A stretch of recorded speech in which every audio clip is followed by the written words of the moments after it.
अमरावती जिल्ह्यात हिवनी अळीच्या प्रादुर्भावानं शेतकऱ्यांचं मोठ्या प्रमाणात नुकसान झालंय।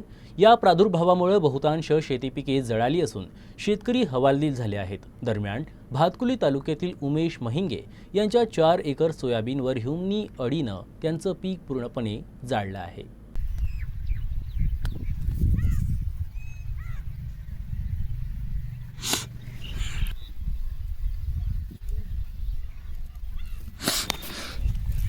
रोग असलेला शेतकरी या रोगापासून अल्मिन्य होते। पण आता माझं 4 एकराचं क्षेत्र हे संपूर्ण सोयाबीन उन्हाळ्यामुळे पूर्ण जळून खाक झाला आहे।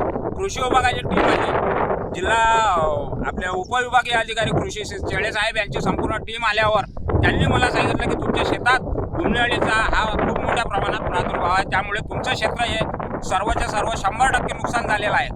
मात्र शासनाकडून त्यांना कुठल्याच प्रकारचे असे आदेश नाही की स्वतंत्र पाहणी करून शेतकऱ्यांना काही दिलासा द्यावा म्हणून।